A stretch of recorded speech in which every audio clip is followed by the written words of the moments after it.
Hello everyone, नमस्ते अनि स्वागत छ हजुरहरूलाई हिमालय किचनमा। आज म हजुरहरूको लागि लिएर आएको छु एकदमै मिठो एउटा सजिलो रेसिपी। आज म बनाउँदैछु दाल भात। दाल भात चाहिँ म सँगै एउटै भाँडामा बनाएर आज हजुरहरूलाई देखाउँदैछु। यसको लागि म अहिले यहाँ एउटा भाँडाले बसाएको छु। मैले चाहिँ यहाँ 1 कप चनाको दाललाई लिएको छु। यो दाललाई मैले आधा घण्टा अगाडि भिजाएर लिएको छु। आफ्नो इच्छाले आफूलाई कुन दाल लिन मन पर्छ त्यही अनुसार लिएर आफूले बनाउन सकिन्छ।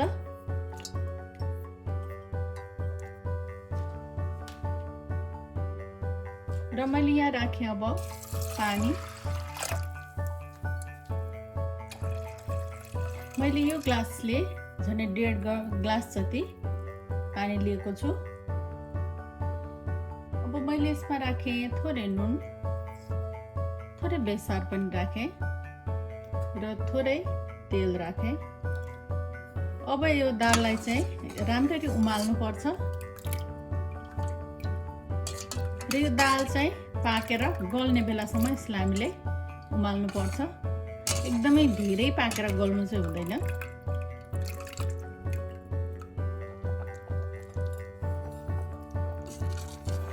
ल अब चाहिँ दाल राम्ररी पाकेको छ,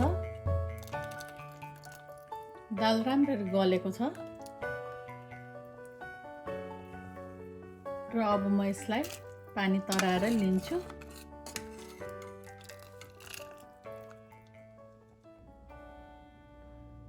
र मैले दाल भात बनाउनको लागि प्यानमा 1 ठुलो चम्चा तेललाई तताएर लिएको छु। हजुरहरूले तेलको साटो घिउ पनि लिन सक्नुहुन्छ। मैले आज तेल नै लिएर बनाउँदैछु। र यसमा मैले राखेँ आधा चम्चा जिरा, एउटा तेजपत्ता र एउटा दालचिनीलाई राखेँ। यो स्पाइसेसहरू चाहिँ आफूलाई के राख्न मन पर्छ त्यो राख्न सकिन्छ आफ्नो खुसीले। एउटा हरियो खुर्सानीलाई राखेँ, एउटा मिडियम साइजको प्याज,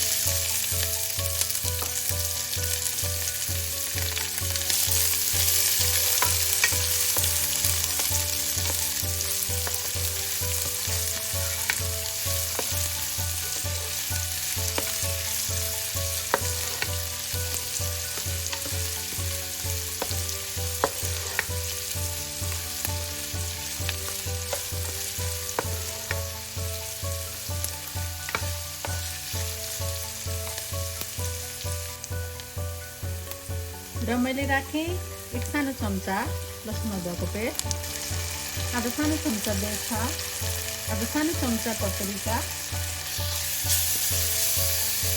यसमा चाहिँ रातो धुलो खुर्सानी पनि राख्न सक्नुहुन्छ हजुरहरूले। पिरो आफूलाई कतिको मन पर्छ त्यही अनुसार, कतिको बनाउन मन लाग्छ त्यही अनुसार।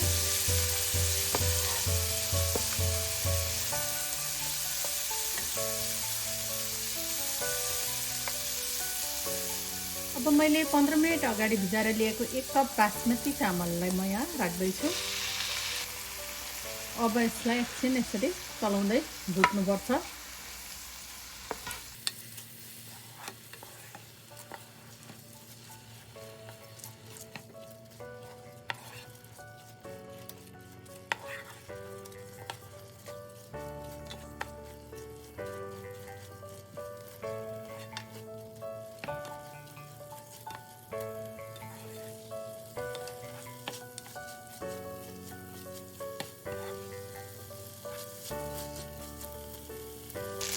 र केही बेरलाई भुटेपछि अब मैले राखेँ मैले अघि बनाएको दाललाई। हजुरहरूलाई दाल अलिक कम राख्न मन पर्छ भने 1 कप चामलको लागि आधा कप दाल मात्रै लिन पनि सक्नुहुन्छ। र म आफ्नो स्वादअनुसार नुन राख्दैछु।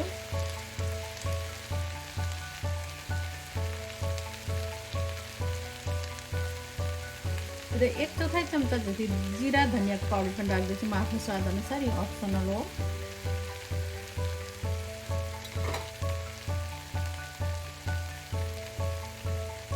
र थोरै राखेँ मैले हरियो धनियाको पत्ता। अब यसलाई फेरि 1-2 मिनट जति यतिकै चलाउँदै भुट्नुपर्छ। यसमा भेजिटेबलहरू पनि एड गर्न सक्नुहुन्छ हजुरहरूले, यदि हजुरहरूलाई राख्न मन पर्छ भने।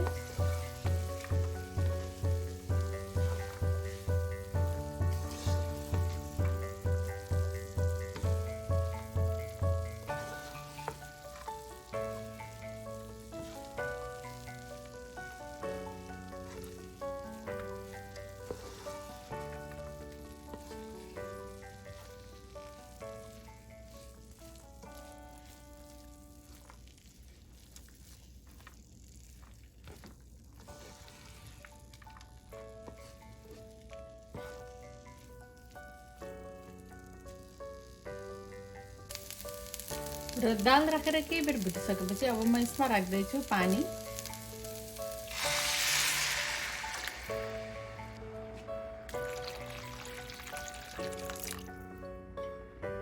र यसमा मैले राखेँ माथिबाट 1 सानो चम्चा घिउ टेस्टको लागि। मैले पानी यहाँ 2 कप जति राखेको छु, 1 कप चामलको लागि, र दाल पनि 1 कप लिएको छु मैले। दाल चाहिँ प्राय पाकिसकेको छ। अब यसलाई मिक्स गरिदिउँ। अलिकति धेरै पानी राख्नु मनपर्छ भने अरू आधा कप राख्न सक्नुहुन्छ। अलिकति गिलो टाइपको राइस मनपर्छ हजुरहरूलाई भने।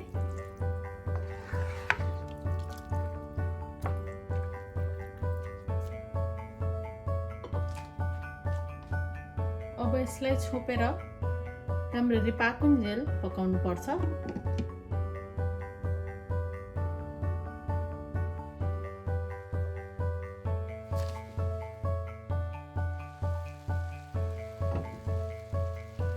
ल हाम्रो दाल भात चाहिँ पाकेको छ।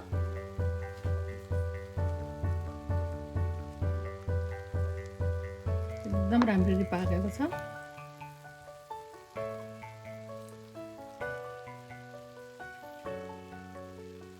फेरि म माथिबाट राख्दैछु केही काटेको हरियो धनियाँको पत्ताहरू।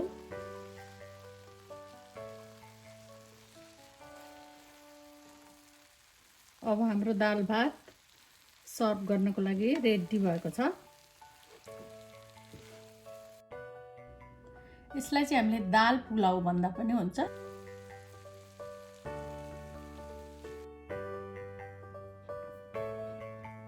सजिलो छिट्टो एकदमै मिठो हाम्रो दाल भात अब यसरी बनेर सर्भ गर्नको लागि रेडी भएको छ। हजुरहरू पनि यसरी बनाएर खानको लागि अवश्य पनि ट्राई गर्नु होला। एकदम सजिलो हुन्छ र मिठो पनि हुन्छ। हस् त यो मिठो दाल भातको रेसिपी हजुरहरूलाई राम्रो लाग्यो भने हाम्रो भिडियोलाई लाइक, कमेन्ट, सेयर गरिदिनु होला। यस्तै रेसिपीहरूको लागि हाम्रो च्यानललाई सब्स्क्राइब पनि गरिदिनु होला। सब्स्क्राइब गरिसकेपछि नजिक रहेको नोटिफिकेसन बेललाई पनि अवश्य पनि क्लिक गरिदिनु होला। फेरि पनि यस्तै मिठो परिकारको रेसिपी लिएर आउने नै छु। हाम्रो भिडियो हेरिदिनु भएकोमा हजुरहरूलाई धेरै धेरै धन्यवाद।